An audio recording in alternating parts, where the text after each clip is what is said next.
Halo, shalom semuanya. God bless you. Morning. Oke, puji Tuhan, Tuhan memberkati ya.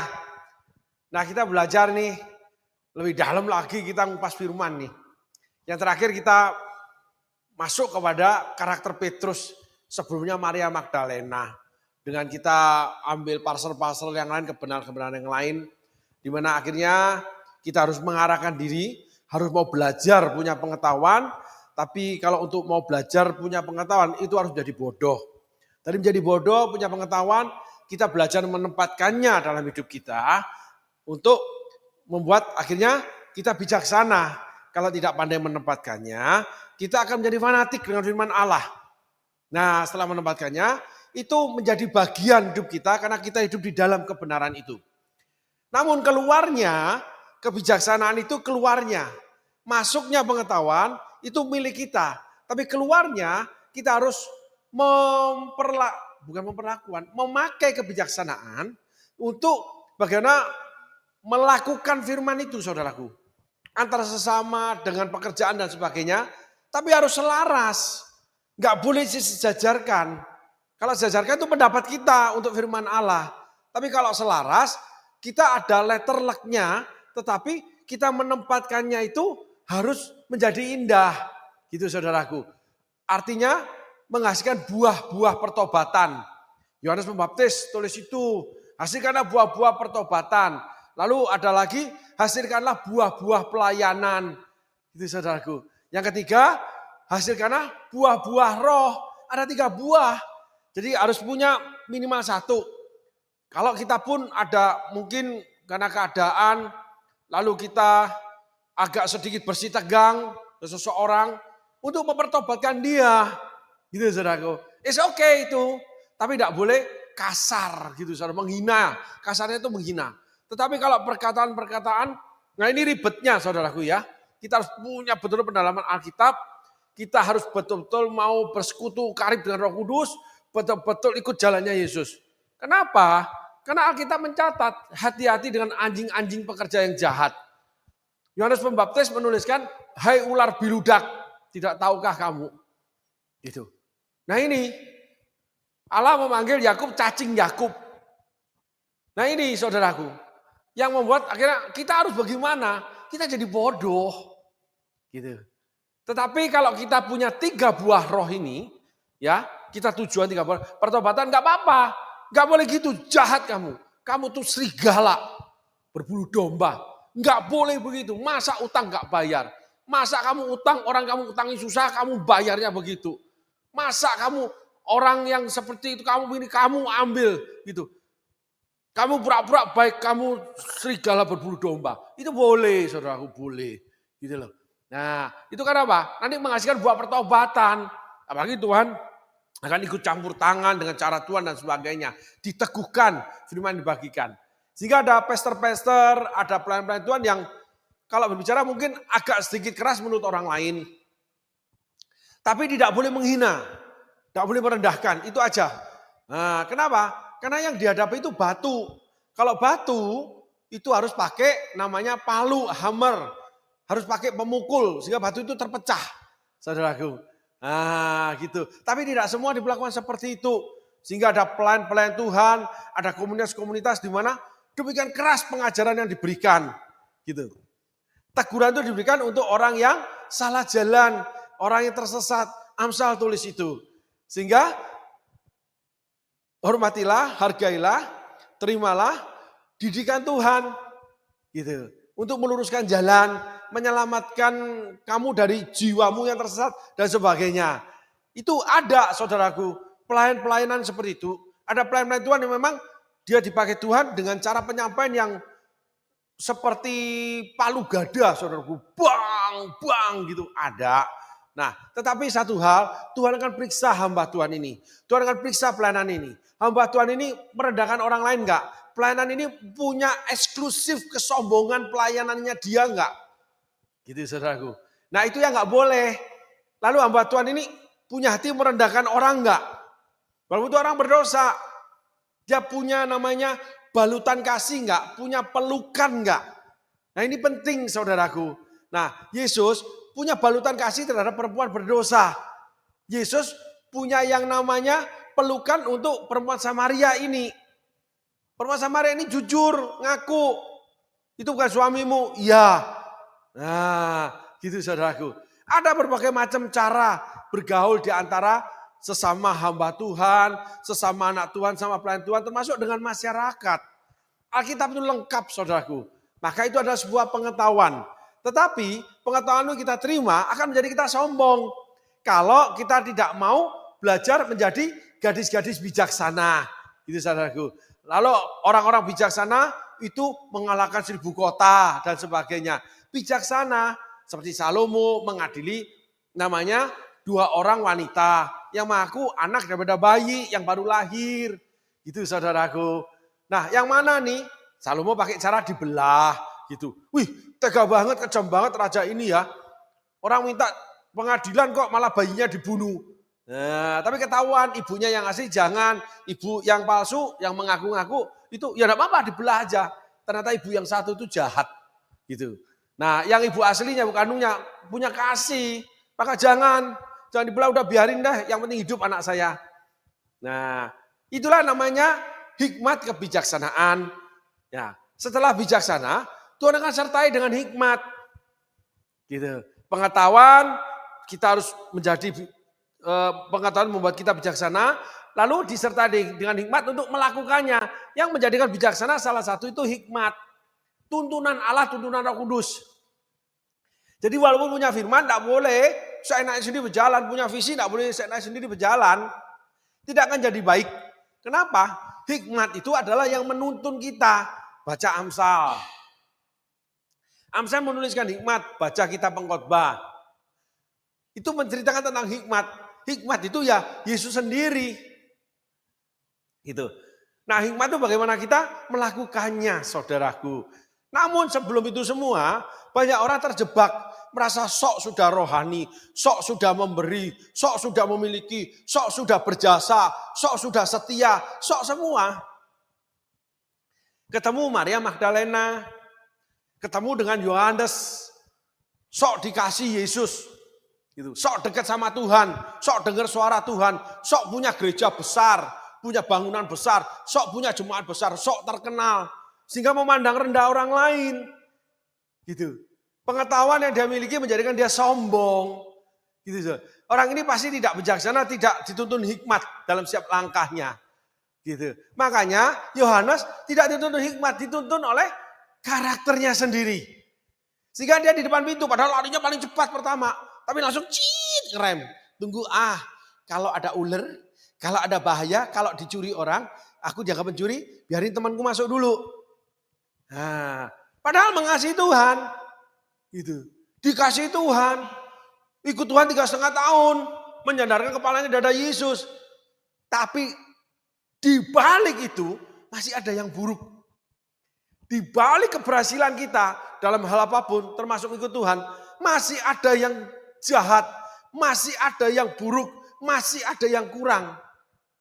Nah, di situ kita harus tidak henti-hentinya belajar untuk diperbaharui roh dan pikiran kita.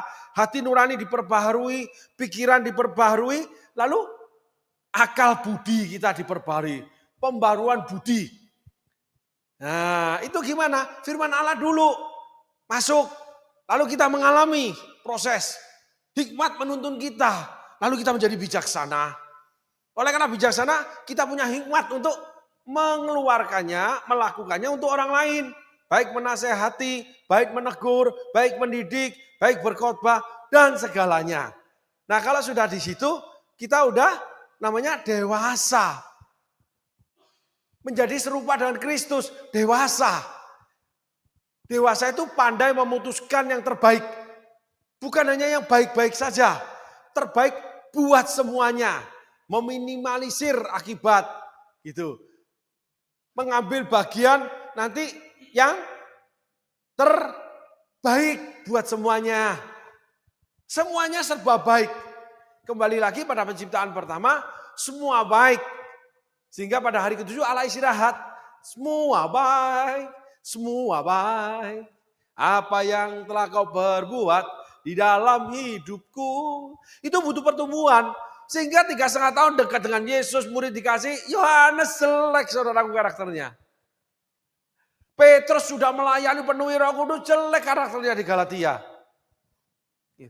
Nah, Yesus jadi teladan kita. Bagaimana Yesus mengampuni perempuan daripada berdosa.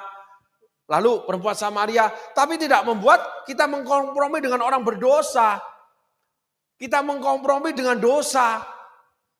Sembarangan aja ngangkat pelayan Tuhan, sembarangan aja melayani, sembarangan aja melakukan segala sesuatu, dosa nggak apa-apa.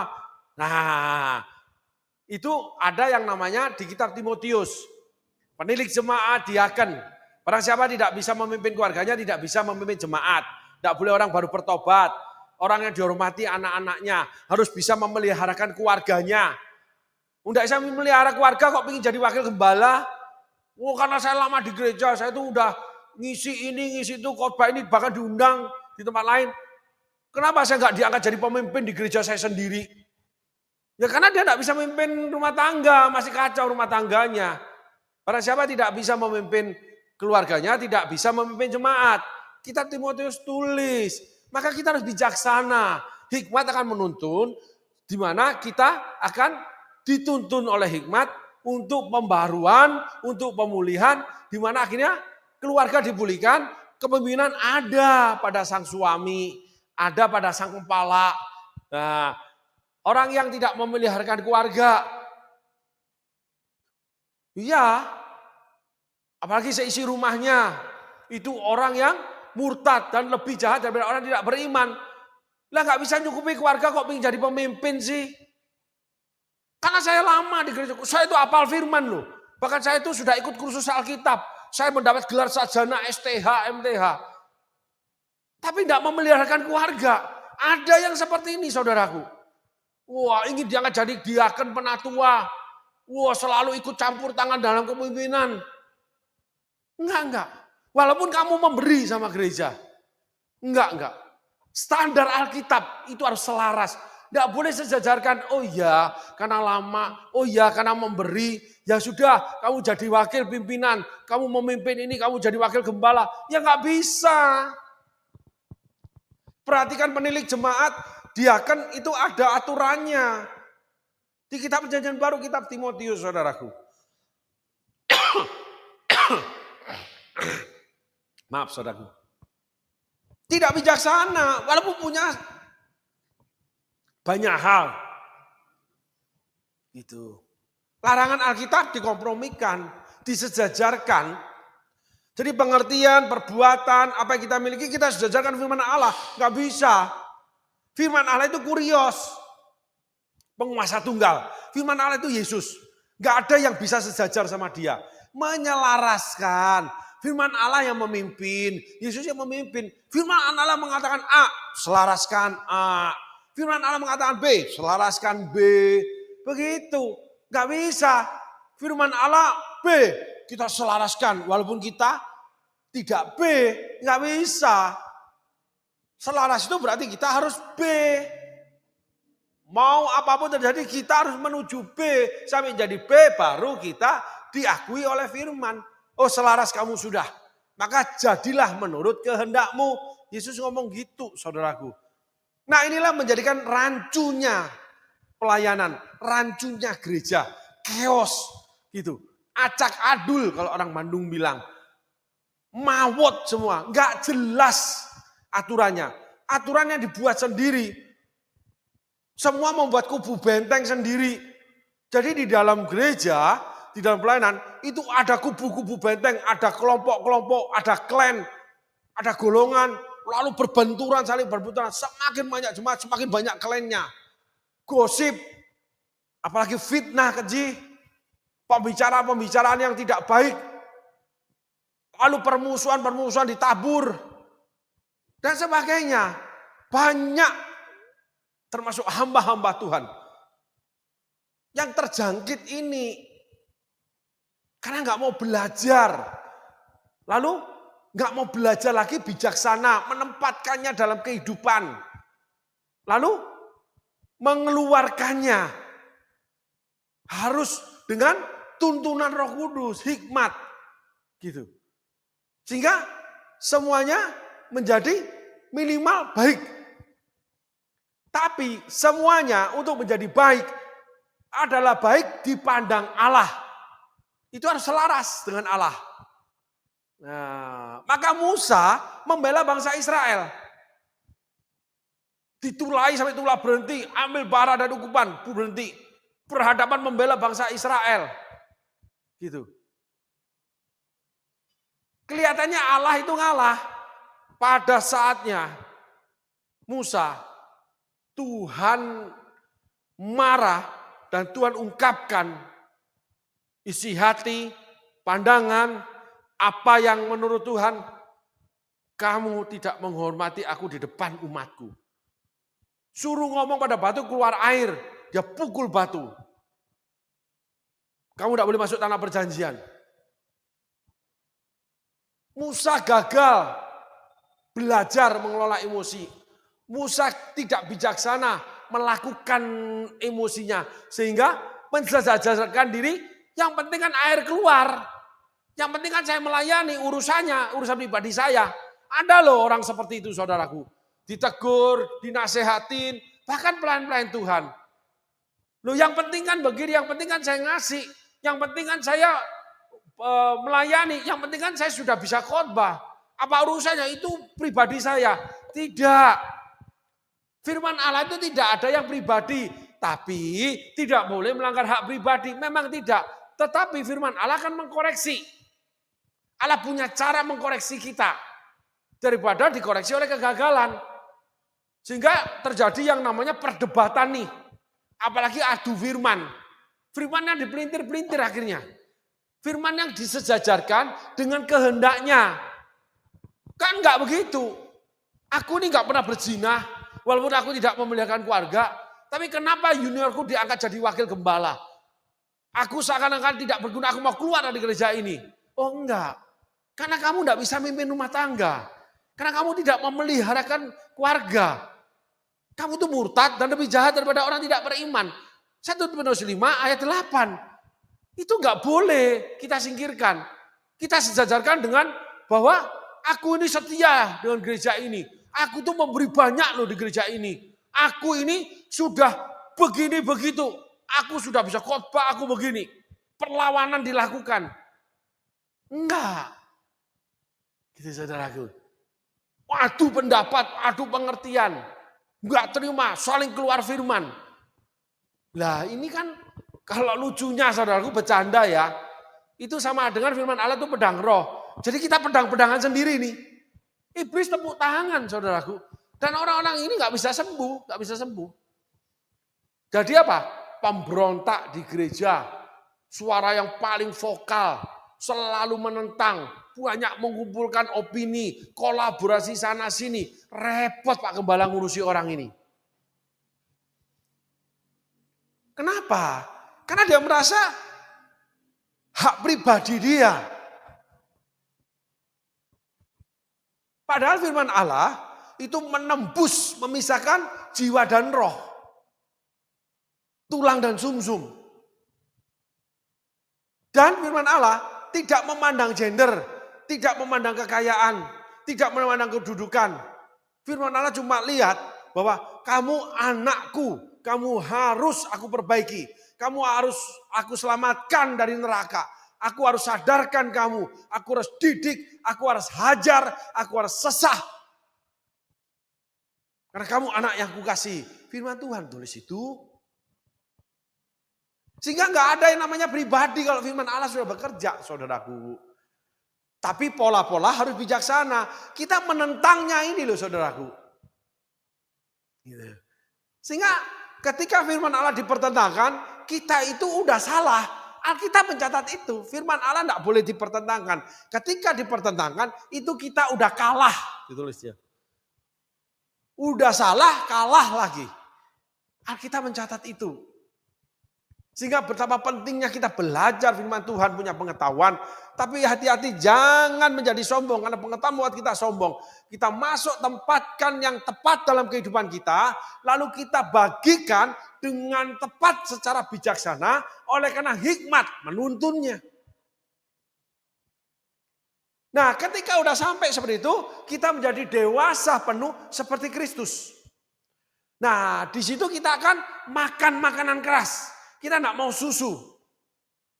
Gitu. Makan makanan keras itu adalah kita terus dalam hidup ini, quote and quote, kalau makanan keras harus gimana saudaraku? Kita olah kembali, kita buat kembali, entah kita potong, entah kita rebus, entah kita tanak. Untuk apa? Kita harus makan. Contoh, bagelen kompiang. Ketika ini makanan keras, kita nggak mau gigit keras. Ya kita celupkan dalam kopi, ke air, lalu dia melembut. Kita gigit, udah lembut banget. Gitu. Sesuatu yang mendatangi kita keras. Sesuatu yang menyakitkan. Sesuatu yang nggak bisa kita telan. Sesuatu harus kita olah kembali. Segala sesuatu yang apabila kita berbenturan sakit. Itu makanan keras. Itu yang membentuk jiwa kita punya penundukan diri. Itu yang membuat jiwa kita menaklukkan diri, menundukkan diri terhadap kebenaran firman. Itu makanan keras. Nggak melawan dengan pandangan sendiri, pendapat sendiri, segala sesuatu yang dianggap baik. Padahal melanggar. Contoh, saudaraku. Hormatilah, tunduklah terhadap para pemimpinmu, karena mereka yang memperjuangkan nyawamu, pemimpin rohani. Pemimpin salah gimana Pak? Diem. Kalau ditanya, tidak setuju. Istri, tunduklah terhadap suami. Suami gini gak setuju, ngomong gak setuju. Tapi jangan dilawan. Gitu. Gimana aku gini nih? Ya, tapi kayaknya nggak pas. Jangan deh, gitu. Nggak aku mau. Ya sudah, hayu. Gitu. Topang, dukung. Tapi bukan yang salah, yang jahat. Kalau saya jahat, nggak deh aku deh. Nggak berani aku yang. Gitu. Ada sebuah contoh yang saya pernah alami, saudaraku. Saya diajar Roh Kudus bagaimana menundukkan diri. Pada suatu kali saya masuk pada sebuah gereja, terhisap dalam gereja itu, lalu saya pelayanan di sana. Selama 2 tahun, beliau ini yang menjadi gembala ini adalah 10 tahun lebih muda dan saya banyak mengajar dia. Saya lebih senior dalam pelayanan, juga usia saya jauh lebih, 10 tahun lebih tua. Pelayanan saya juga 10 tahun, 15 lebih lama daripada beliau ini. Dalam arti dalam kancah pertempuran ya saudaraku ya. Dari pertempuran hidup dan segalanya. Dan setiap kali, saya selalu diajak dari pagi sampai malam dibawa. Kadang dijemput, sakit pun dijemput. Meeting itu dari habis ibadah jam 8 malam makan sampai ngobrol-ngobrol sampai jam 10. Pulang ke rumah Pak Gembala pernah sampai setengah 7 pagi. Pulang masih bawa jas. Karena waktu itu ada perjamuan kudus. Pakai sepatu masih gitu. Pagi. Maaf saudara bercanda ya, bicara kayak kerja di klub malam aja saya ini. Gitu. Sampai setengah 7 pagi, benar-benar setengah 7 saudaraku. Nah, pada suatu kali, gereja sudah berkembang nih, kita ketemu dengan sekitar 40 lebih diaken. Lalu gereja punya program di mana dibagikan pada para diaken. Lalu kami berdiskusi, 43 diaken itu mempunyai pendapat A, saya mempunyai pendapat B, saya sendiri. Nah, ciri khas saya kalau berbicara memang ngotot, saudaraku. Mas saya pembicara yang lantang, gitu, saudaraku ya. Nah, kita berdebat. 2-3 jam kurang lebih saudaraku. Lalu pada suatu titik selesai, Pak Gembala memutuskan bahwa pendapat daripada diaken itu yang akan dilakukan. Saya udah kayak orang bagaimana aja mempertahankan, saya mempertahankan debat, saudaraku. Debat. Lalu Pak Gembala tanya, jadi gimana menurut Pak? Oh, follow saya. Langsung saya pertama kali yang di depan lakukan ini. Beliau agak kaget. Loh Pak kok bisa? Saya cuma bilang begini, ya. Beberapa kali saya bilang sama beliau, seingat saya saudaraku ya, saya selalu punya patokan gini. Sekian lama aku melayani Tuhan, aku nggak pernah bisa tunduk dengan siapapun. Liar aku ini orangnya, pemberontak, masa kecil begini-begini, semua jadi alasan. Tapi kesadaran, hikmat, kebijaksanaan, pengetahuan Alkitab mengajarkan aku harus bertobat. Izinkan aku menundukkan diri kepadamu, karena kamu gembala jemaat. Aku pelayan Tuhan yang ada di tempatmu. Sehingga beberapa kali junior ini sampai melihat bagaimana saya membuat santun diri saya dan proses penundukan diri. Sampai dia bilang, Pak jangan gitu amat, saya itu malu. Oh enggak, izinkan aku belajar menundukkan diri, menaklukkan diri. Menundukkan diri dengan pemerintahanmu. Aku menaklukkan diri untuk kebenaran firman Allah. Karena aku tidak pernah mau belajar soal itu. Hari ini aku belajar. Itu masa-masa yang indah saudaraku. Nah itu kenapa? Ya karena kita sadarkan kesalahan. Karena firman Tuhan mengajar. Karena kita ingin bertobat saudaraku. Walaupun butuh waktu sekian lama baru melakukan pertobatan itu. Gitu. Tapi ada pertumbuhan saudaraku. Hikmat, kebijaksanaan, pengetahuan. Itu akan menumbuhkan kita. Benih itu akan bertumbuh dan berbuah.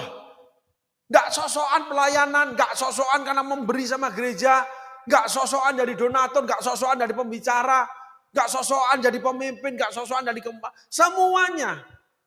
Gitu. Ada quote yang mengatakan begini, saya suka sekali quote saudaraku.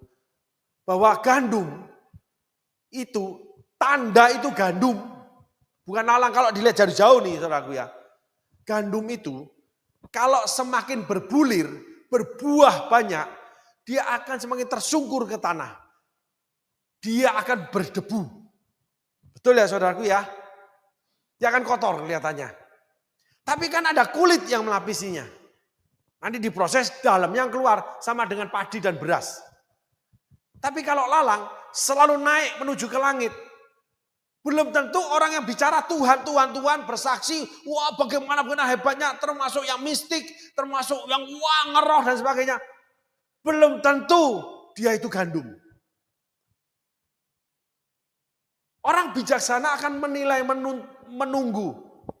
Bulirnya di mana? Cerita tentang Tuhan peliknya setengah mati. Cerita tentang Tuhan perbuatan mujizat terjadi hidupnya, wah gagahnya. Tapi nggak pernah mau keluar duit. Cerita tentang suara Tuhan, Tuhan bicara sama dia.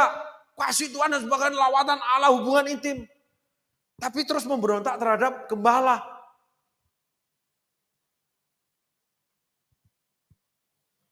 Orang ini, Maria, Yohanes, atau Petrus. Orang ini tidak pernah tumbuh dewasa. Tidak ada kebijaksanaan. Itu yang namanya, kalau udah lama ikut Tuhan, ini orang cebol. Imannya cuma butuh mujizat. Orang itu kerdil akal budi. Orang seperti itu pasti susah dikasih tahu. Dia bangga ketemu Tuhan, dia bangga Tuhan lakukan mujizat. Tetapi tangan dia jarang telurur, kaki dia susah untuk melangkah. Buat orang lain. Sehingga perbuatanmu berbicara lebih keras daripada berita Injilmu. Perbuatanmu berbicara lebih keras dari perkataanmu. Gitu.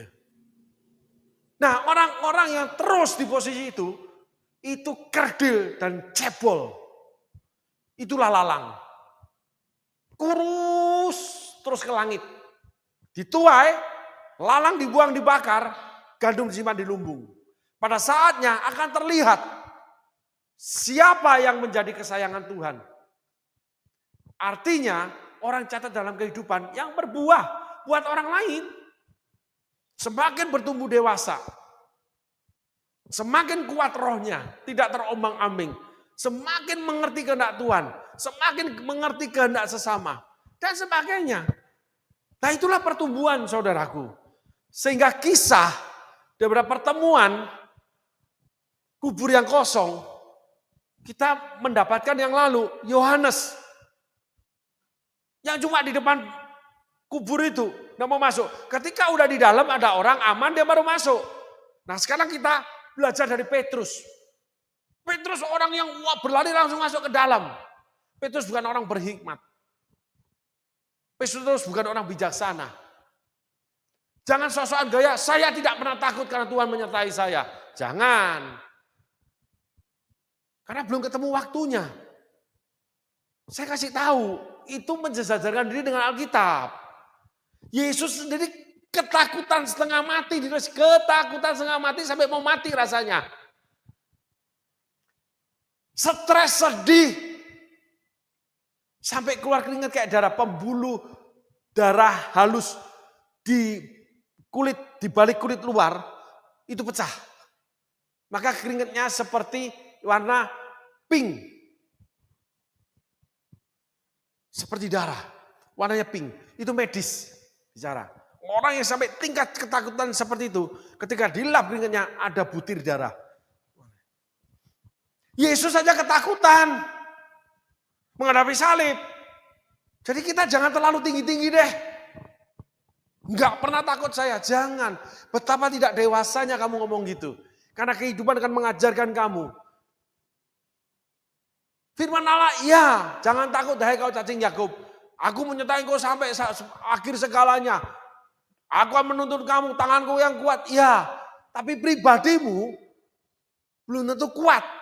Loh, kamu dituntut karena memang kamu gak kuat. Dalam kelemahanmu, kuasaku sempurna bekerja. Nah itulah kita, firman Tuhan mengajarkan di mana kita masuk firman Tuhan itu, lalu kita tempatkan. Oh, firman Tuhan tulis begini, bicara ini sebetulnya. Enggak comot firman, lalu gagah-gagahan dengan firman. Enggak terus mengalami mujizat, gagah-gagahan dengan mujizat. Lah Petrus itu loh. Kurang apa mujizat dia? Jalan di atas air. Lihat Lazarus dibangkitkan. Ngusir setan. Tapi kaburnya kali Yesus kok. Ingat omongan Petrus. Kamu gak boleh mati. Aku akan siap mati buat kamu. Yesus ngomong gini. Apa? Saudaraku. Apa? Sebelum ayam berkokok. Kamu bisa menyangkal aku 3 kali. Gak dikatakan loh kalau dia menghujat Yesus. Peristiwanya dia menghujat Yesus. Bukan hanya menyangkal. Aku akan mati buat kamu. Kerdil, cebol orang ini. Enggak punya hikmat, enggak bijaksana. Sehingga gagah-gagahan di dalam rohani itu enggak bisa. Saudaraku, bijaksana. Gitu. Ya ini perkataan, kalau gitu Pak Abraham bilang, enggak, saya juga jebol terus soal itu. Tapi kalau suruh memberitakan, ya saya beritakan. Sehingga pemberita Injil itu cuma perkataan Yesus. Hamba Tuhan itu cuma alat di dalam dirinya. Alat ini banyak yang harus diperbaiki, diperbarui, yang rusak diganti. Jadi nggak usah gagah-gagahan jadi hamba Tuhan. Nggak usah sok-sokan karena dipakai Tuhan. Udah famous, menetapkan, loh ini benar saudaraku. Itu harus sekian, harus begini, begitu. Lalu, loh ini benar saudaraku. Pak Gem ini ngomong sama saya. Tahu nggak Pak? Waktu pertama kali berkembang ya. Saya tiap kali hubungi pembicara yang bagus, yang terkenal Pak ya. Saya pasti ditanya satu. Jemaatnya berapa? Saya tahu. Karena sering kali jemaat ketika disebutkan sekian banyak. Oh jadwal saya penuh. Oh nggak bisa. Itu benar saudaraku. Tipu dusta sudah ada loh itu.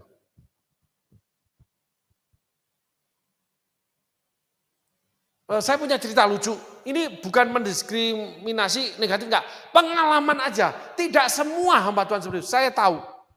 Ada yang besar-besar itu baiknya luar biasa. Dia datang malah berbagi. Dia datang malah jadi berkat. Dia datang malah menghidupkan. Dia malah memberi. Banyak saudaraku. Tapi ada yang seperti gini. Pada suatu masa ketika saya membangun di kota-kota kecil. Ketika saya mengundang hamba Tuhan untuk berbicara. Bukan hamba Tuhan terkenal, tapi hamba Tuhan yang punya kemampuan berkhotbah yang baik. Gitu saudaraku. Akhirnya saya mengambil keputusan, saudaraku, bahwa setiap kali saya undang, itu tiket 1 bulan sebelumnya sudah sampai ke pembicara. Jadi beliau tidak usah mikirin, pergi gak bisa balik. Saudaraku. Dan ada beberapa momen di mana persembahan masuk lebih dulu. Sebelum dia melakukan tugas pelayanannya. Kenapa? Karena kalau ditanya, kita jawabnya susah. Keadaan tidak mungkin bisa mendatangkan pembicara. Tapi Tuhan berikan sarana-sarananya. Supporting itu datang. Mendewasakan jemaat. Harus pembicara dari luar. Lalu pembicara nggak bisa lokal aja, bosen. Harus pembicara dari luar yang lain. Bahkan ada yang pernah dari luar negeri. Kebetulan Tuhan berikan orang-orang yang punya link, network, untuk hamba Tuhan dari luar negeri datang, lalu pelayanannya di-arrange bersama banyak gereja. Jadi ditawar, ini ada dari Afrika, ini dari Belanda, ini dari Malaysia, ini dari ini. Kamu mau, beliau ini 2 minggu di sini. Oh, dari tanggal berapa gini? Oh, saya mau tanggal ini. Oh, saya mau minggu ini, saya mau itu. Dijawablah semua, hamba Tuhan yang datang, langsung pelayanannya berjalan. Nah kami kenal, orang-orang kami kenal, sehingga kami mendapatkan itu, saudaraku. Gitu. Nah, itu kami selalu tanya, PK-nya berapa? Gitu. Oh ini segini. Ada yang, waduh, susah ngomong sih saudaraku. Gitu. Pengalaman dari gembala bahwa saya punya satu pengalaman saudaraku dengan Pak Gembala ini. Pada suatu kali ada tamu dari pembicara luar negeri, orang bule, pencipta lagu, datang ke gereja dan gereja mampu menyewa kamar hotel bintang 3, saudaraku. Cukup bagus. Nah, ketika pembicara itu datang, lalu sore berkhotbah. Nah, terus saya mengantar pulang. Pak Gembala ngomong gini, nggak mau dia tidur di sana, minta dipindahin yang bintang 5 hotel itu. Udah antarin aja deh. Saya marah saudaraku. Ini jujur ngomong zaman itu ya, itu preman itu langsung keluar saudaraku. Maksudnya liarnya keluar nih saudaraku. Saya ngantar itu saudaraku. Saya ngobrol sama dia. Itu saya pingin berhentikan di pinggir tol. Saya buka pintu, saya tendang dia keluar. Keluar kamu. Emang Tuhan aja bicara sama kamu?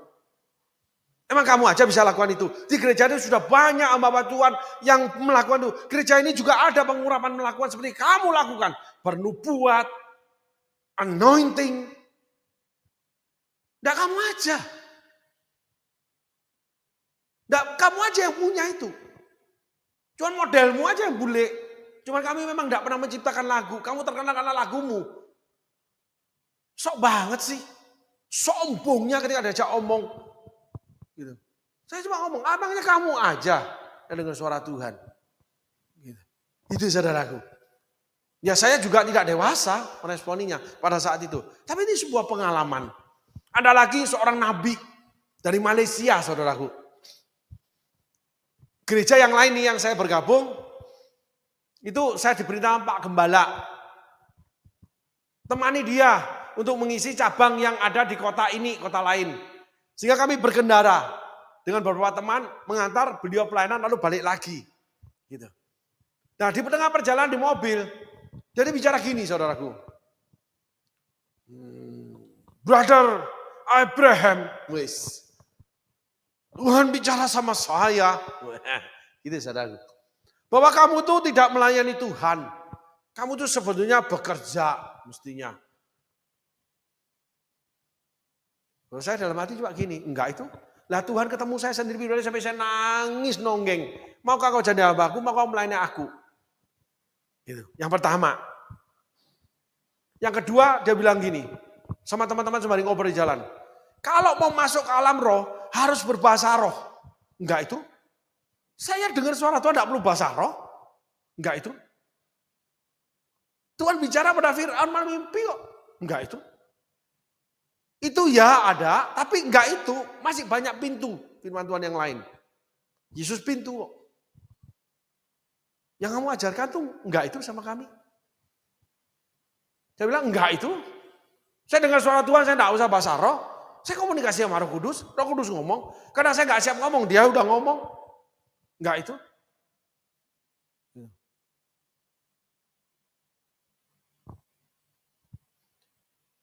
Kuat teguh berdiri. Jadi enggak karena dipakai Tuhan, lalu semuanya harus bla bla bla, saudaraku. Nah, hal inilah saudaraku yang membuat pembicara itu kenapa kok kerdil banget sih? Gitu loh. Oh, menang-menang lihat kami itu junior.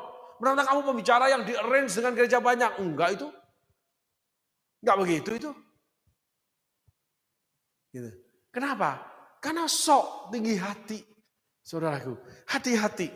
Memakai Tuhan tidak boleh membuat kita tinggi hati. Kedekatan kita dengan Tuhan tidak membuat kita tinggi hati.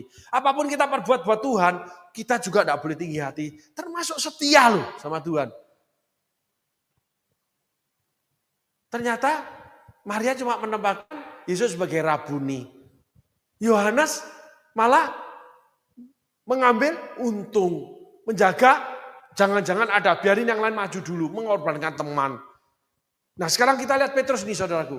Tolong ditayangkan ayatnya.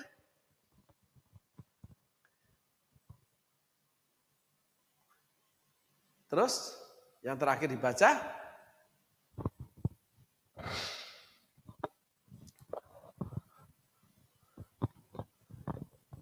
Maaf saudaraku, saya agak pilek ya. Ayat 7. Ayat 6. Maka datanglah Simon Petrus juga menyusul dia dan masuk ke dalam kubur itu yang melihat kain kafan terletak di tanah. Ayat 5.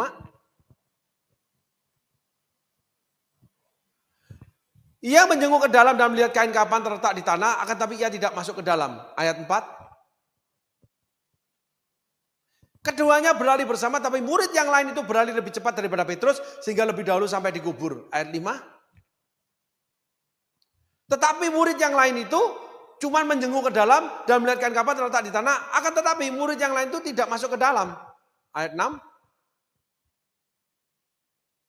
Maka datanglah Simon Petrus juga menyusul dia dan masuk langsung ke dalam kubur itu. Yang melihat kain kafan terletak di tanah. Beda ya, pribadi pertama, pribadi kedua, ini yang ketiga. Ayat selanjutnya. Sedang kain peluh yang tadi ada di kepala Yesus tidak terletak dekat kain kafan itu. Tapi agak di samping, di tempat yang lain dan sudah tergulung. Saudaraku, pekerjaannya surga itu rapi, saudaraku. Rapi, bersih. Jika saudara ketika melayani, saudara ikut Tuhan, saudara harus rapi, bersih. Dalam pekerjaan saudara harus apik, tersusun rapi. Karena tubuh Kristus itu ditulis tersusun rapi. Gak boleh acak adul, gak boleh semrawut, gak boleh saya naik sendiri. Memberi saya naik sendiri, melayani saya naik sendiri. Tidak disiplin, semua ingin diatur sendiri. Gak ada, kepala kebelit di kepala itu gak ada. Sorry, tangan terbelit kepala gak ada. Kaki sampai naik ke atas kepala itu gak ada, saudaraku. Gak bisa jalan nanti tubuh Kristus. Amin, saudaraku ya. Ayat selanjutnya.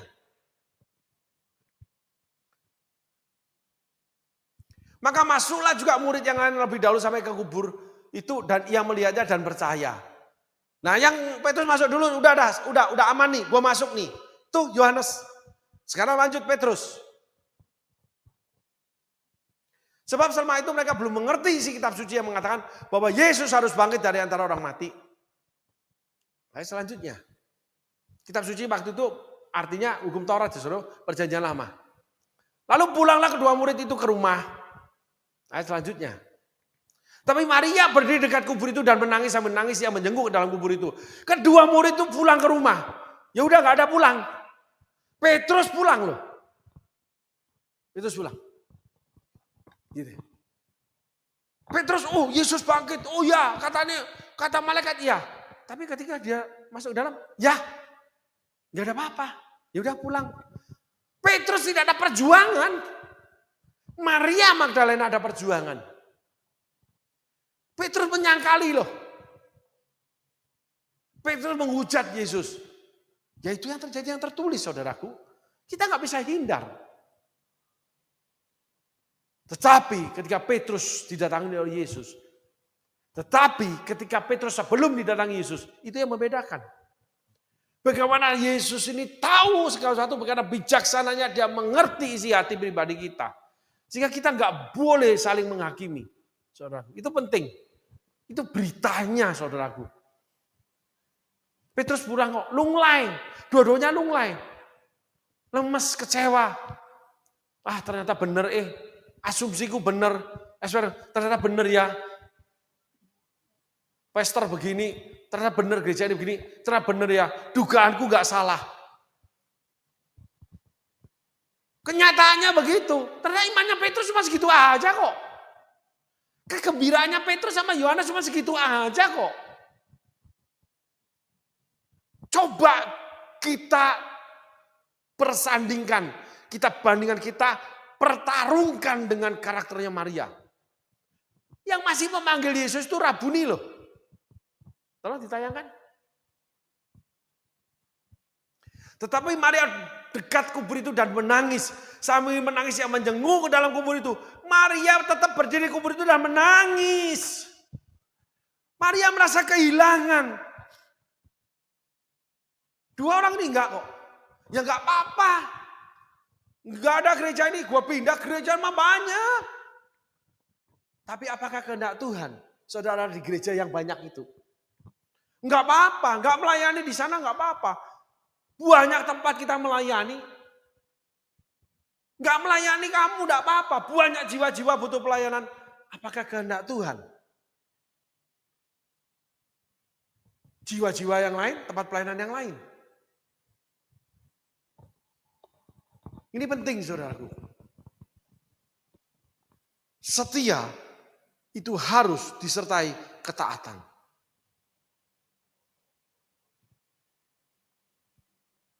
Dari ketaatan itu akan keluar isi hatimu, bagaimana penyertaanmu kepada Tuhan. Sesungguhnya kamu itu ingin memiliki Tuhan benar enggak sih?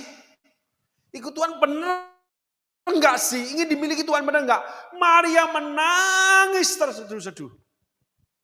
Benar hilang. Berduka hatinya sangat dalam. Kedua murid nih yang istimewa. Yang dekat dengan Tuhan. Yang memberi banyak sama Tuhan. Ingat, bukan itu ukurannya. Ketika Allah menyembunyikan diri, itu ada saudaraku. Saudara sering sembunyi. Allah itu sering menyembunyikan diri, termasuk ketika Yesus Taman Getsemani, ketika yang namanya digantung di kayu salib. Contohnya aja itu. Banyak kali Allah itu seakan-akan menyembunyikan diri. Bersembunyi dia. Menguji hati kita. Maria itu nangis saudaraku, berduka dia. Dua murid itu nyantai aja. Ya udah kalau nggak ada 3,5 tahun, ya udahlah. Anggap aja itu perjalanan, anggap aja itu ya udahlah walaupun kerugian enggak apa-apalah, aku kerja lagi. Maka mereka jadi nelayan. Kekuatan iman, kesetiaan dan ketaatan itu akan menanti Tuhan. Artinya begini, menanti Tuhan bukan karena menanti karena ingin sesuatu, enggak. Orang itu akan berduka dia kehilangan Tuhan. Petrus itu berduka ketika menyangkali Yesus. Saudara baca itu. Setelah menyangkali menghujat Yesus 3 kali, Petrus gak sengaja menoleh melihat. Dan Yesus memandang ke dia. Nangis Petrus setelah itu. Petrus itu merasa menyakiti Tuhan.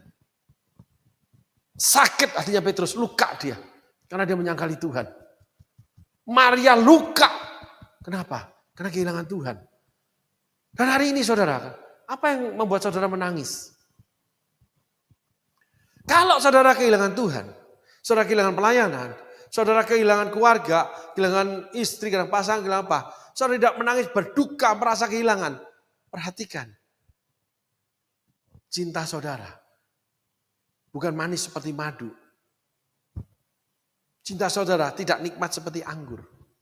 Begitu gampangnya saudara merasa kehilangan itu normal. Tanpa ada rasa duka. Apalagi kalau udah ada penggantinya. Emangnya dia aja dari gembala? Emangnya gerejanya itu aja? Emangnya pelayanan di sana aja? Emangnya jiwa-jiwa cuma di sana aja? Emang lu aja yang punya duit? Oh tidak. Jangan mensejajarkan pengertian saudara dengan Alkitab. Gitu. Ketika saudara berduka, merasa kehilangan, yang hilang ini tidak berarti buat saudara. Saya selalu menjajarkan gini, saudaraku. Maaf saudaraku, ini kenyataan real ya. Banyak orang memberi itu seperti menaburkan makanan ikan di kolam. Memberi yang namanya mungkin beras atau mungkin makanan jagung kepada merpati atau pada ayam ditebar di tanah. Bahkan melemparkan daging kepada anjing.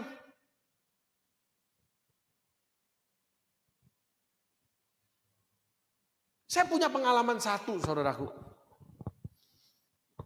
Ada seseorang kerabat. Dia punya anjing peliharaan yang dia sangat kasihi. Ketahuan dari mana, saudaraku? Anjing ini sakit. Dia kena diare. Lalu dibawa ke dokter, dokter itu memberikan obat. Dan sekali obat itu diletak campur makanan, dilepeh, dibuang, saudaraku. Suami istri ini bersusah payah, anjing itu digelut, anjing itu besar saudaraku. Dipeluk sama suaminya, dibuka mulutnya. Istrinya memasukkannya sampai ke dalam, kalau nggak terlalu dalam, dimuntahkan lagi sama anjing ini. Karena pingin sembuh.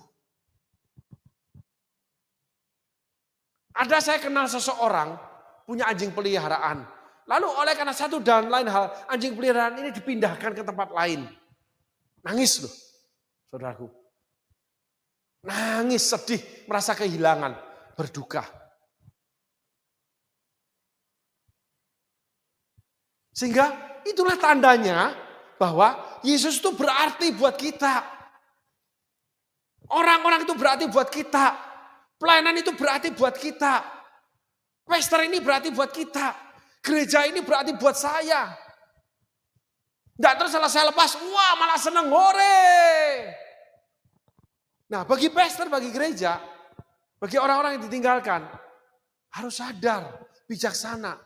Kamu tidak berarti buat mereka. Walaupun mereka bisa datang seperti Yohanes. Walaupun dia bisa datang seperti Petrus. Setelah itu mereka pergi. Apapun yang membuat mereka pergi. Dan mereka tidak berduka. Karena sudah tidak berarti lagi.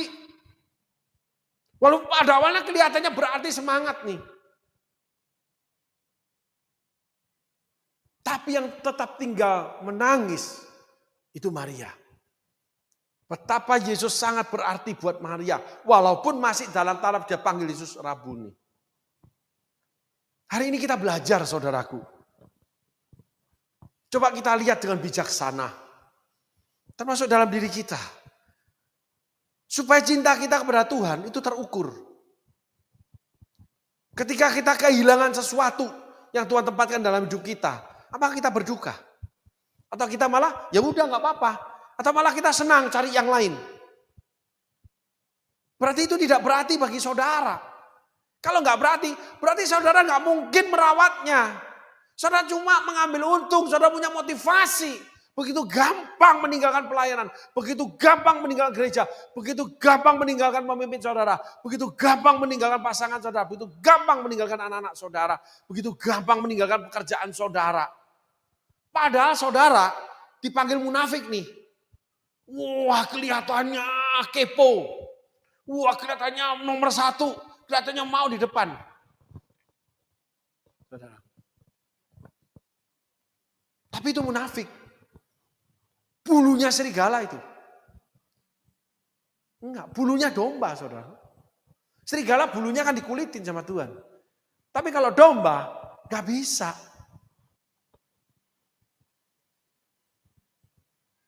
Harus membuka diri. Bulu ini dibuang sudah. Hidup di hadapan Tuhan dengan apa adanya. Gak suka ya bilang gak suka. Kalau Tuhan mau, ya tetap lakukan. Kalau suka, ya suka. Kalau hilang, pasti berduka. Tuhan akan gantikan yang lebih baik. Tapi tidak menyangkut suami istri ya. Tidak menyangkut panggilan ya. Enggak. Sehingga banyak orang begitu gampangnya perkelahian di dalam hidup. Begitu gampangnya kehilangan. Enggak masalah, malah seneng, malah dandan-dandan dengan baik. Loh, saya juga melihat hal itu. Pak Sutri, ketika kehilangan pasangan, baik itu kematian, baik perceraian, wah malah acting kemana-mana. Di depan orang ketika itu namanya jenazah ada, nangisnya. Bahkan nih saudaraku, hamba Tuhan. Sampai jadi cerita ketawaan orang-orang tua. Ketika istrinya meninggal, nangis ketika mau dikuburkan, diturunkan ke tanah mati-matinya. Wah, dipegangin orang banyak. Aku mau ikut, aku mau mati sama kamu. Aku gak bisa hidup sama kamu. Oh, nangis mau masuk ke dalam untuk supaya dikubur bersama jenazah istrinya dalam peti itu. Wah, orang lihat terharu. Aduh, Pak Gembala, hamba Tuhan ini luar biasa. Harus jadi contoh begini. Cintanya ya seperti itu ya. Gak 3 bulan menikah lagi kok.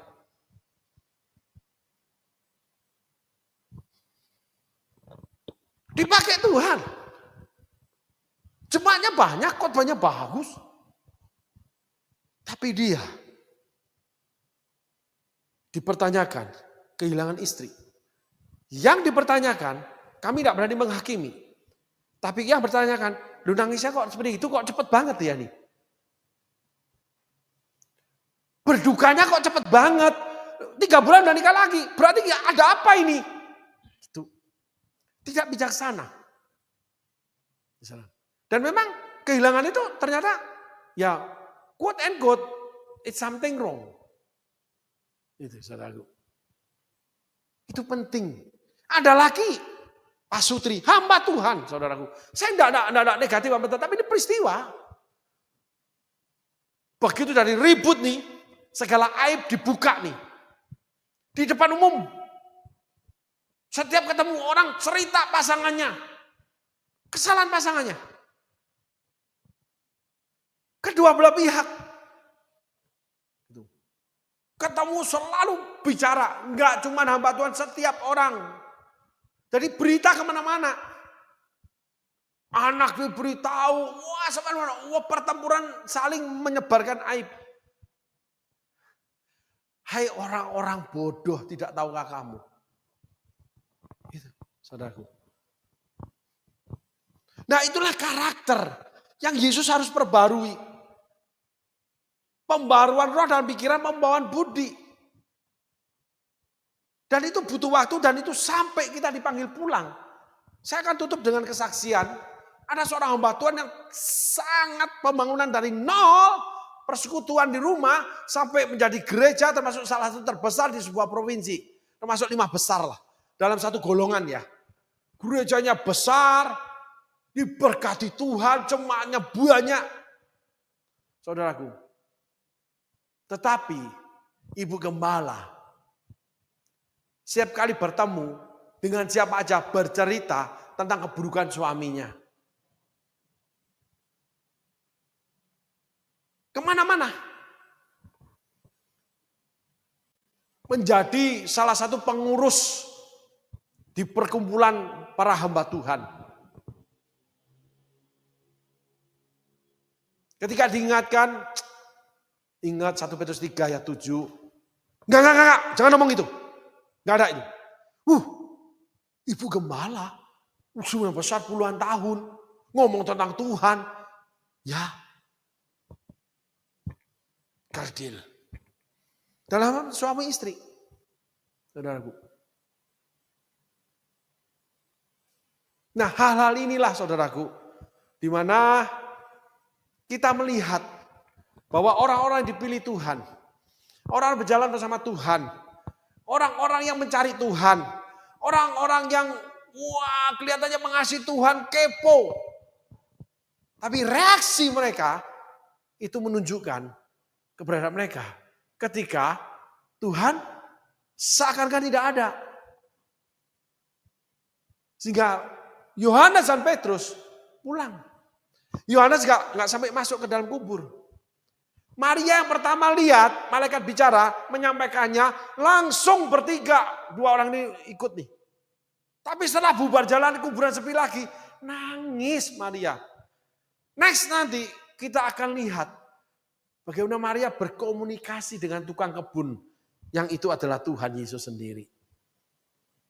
Dia nangis. Nangis dia di kubur itu.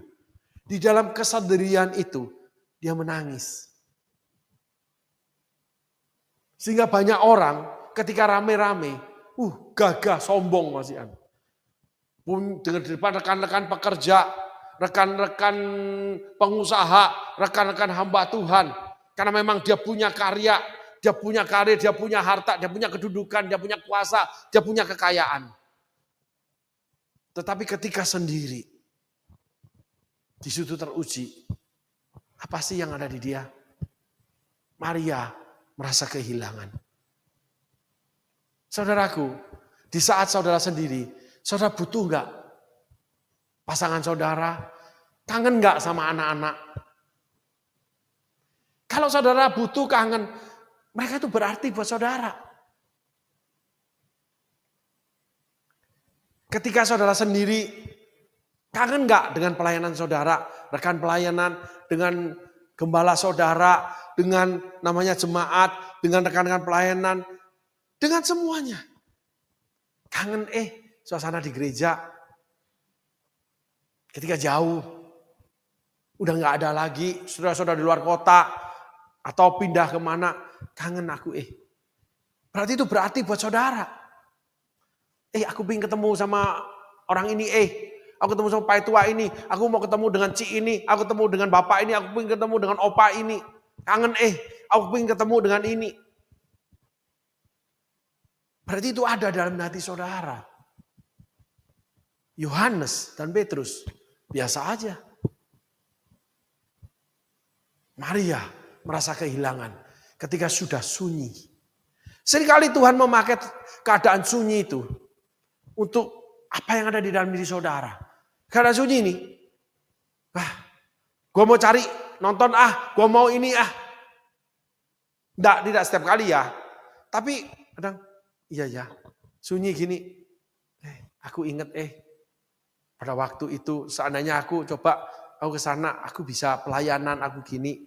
Atau aku ingat ibadah itu, di sini nggak ada ibadah kayak waktu ibadah yang biasanya aku ibadah itu, gitu. Aduh, aku ingat ketika sekarang gini aku berjalan sama ini, sama mantan pacar, yaitu istri. Wah, kalau hari Sabtu gini kita biasa jalan sama anak-anak, kangen. Gitu. Atau ketika sibuk, di luar saudara, aku ingin punya waktu berdoa. Aku kayaknya rindu ingin berdoa. Aduh, aku kangen ingin berkomunikasi sama Tuhan. Aduh, aku kangen dengan anakku yang ini, aku kangen dengan suamiku yang pergi jauh, Dikala kesibukan dan kalah hening. Yohanes, Petrus nggak ada. Maria dikala kesibukan, dia sibuk mengabarkan tentang Yesus. Tapi ketika dalam keheningan, dia baru rasa, aku kehilangan Tuhan. Sehingga kata-kata yang dikeluarkan, setelah menanyakan, kamu tahu nggak mayat Tuhanku? Walaupun tetap mayat. Tapi dia seakan ingin memeluk mayat itu. Jadi ketika Yesus memanggil dia Maria, Rabuni, dia ingin peluk. Reaksi dia.